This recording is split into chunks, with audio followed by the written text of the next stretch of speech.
Hey, Iostex here. I am a professional FPS coach and former professional coach for Overwatch League organizations like the New York Excelsior and the Boston Uprising, with now more than 5 years of professional coaching experience under my belt, running the biggest private coaching business over at iostex.com and helping out players for free over on my Discord's Ask Staxit channel. Recently, 2 of my clients messaged me and I realized that their inquiries both had the same answer. The first player asked about aim training. He noted, after watching a significant amount of pro gameplay, that most of the flicks pro players did were very small, so he thought that, since that seems to be the most common type of shot, practicing it in an aim trainer would be efficient. The second client struggled with consistency. He felt like even though his warm-up routine was identical day to day, he would have day-long streaks of mechanical underperformance without really being able to figure out what caused those random dips in performance. The crucial concept that both of them missed is something called reactive framing. Today, I'd like to explain what reactive framing is and then share how I address my clients' issues using this concept. So, what are we reacting to and what frame are we talking about? Whenever you play an FPS game,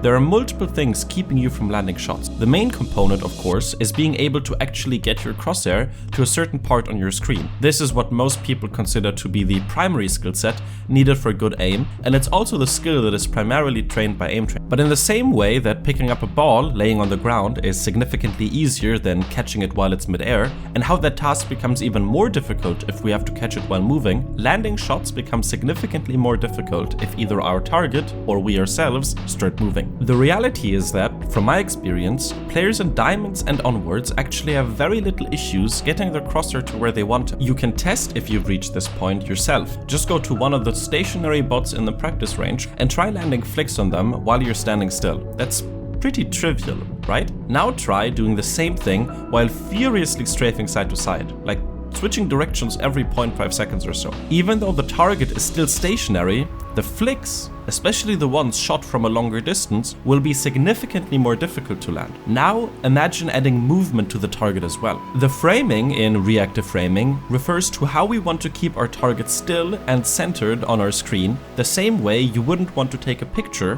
where your subject is somewhere down in the corner and super blurry because you weren't tracking its movement properly. The reactive in reactive framing refers to how we need to react to the amount of pressure we're under to sacrifice survivability through strafing, in order to gain accuracy through more linear movement. It's easy to see how better movement can improve our aim by just comparing the worst case scenario to the best case scenario. Let's assume the enemy is just strafing normally at a rate of around 2 strafes per second. From my experience, that is the average strafing rate for most players. In a worst case scenario, we would also strafe at a full 2 strafes per second. And let's also add some random jumps into the mix as well. Since we can either move left or right, and the target can move either left or right, there are 4 combinations that all affect the speed at which the enemy moves across our screen. If we are moving in the same direction as them, then they aren't moving around our frame at all. But if we are moving in opposite directions, they start shooting across our screen all of a sudden. This makes landing shots significantly harder. Let's also look at the jumping. Imagine spending time getting your crosshair to head level,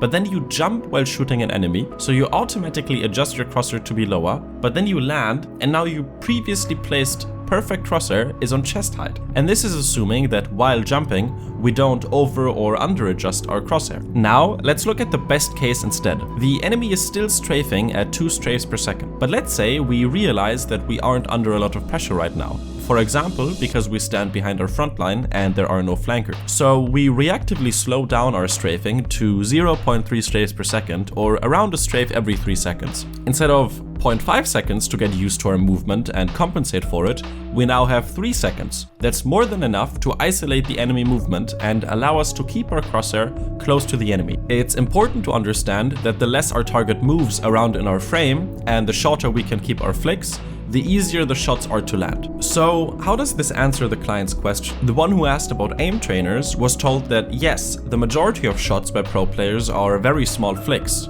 but that landing small flicks is actually easy, so it doesn't need to be practiced. What needs to be practiced is reactive framing to make your shots easier, something that aim trainers omit, especially with most modes featuring completely random, unpredictable target movement and taking away our ability. In a real game, we have full control of our movement to reactively flame our target to be easier to hit, and we can acquire the skill of predicting the enemy's patterns based on experience to aid in our efforts to reactively frame them, whereas aim training targets are completely random, making it impossible to predict their movement, removing the opportunity to learn this crucial skill. And this also addressed the other client's consistency issues. The issue wasn't in his warm-up. The issue was that he subconsciously had days where he was super worked up or nervous, and as a result, his strafes became faster and he jumped way more. On the other hand, he had days where his movement was slower and he stopped jumping, and all of a sudden his shots started connecting. Look at your replay and really ask yourself how easy the shots are compared to those of pro players. You'll quickly realize that while pro players do have better aim than you, it's not as much better as you think,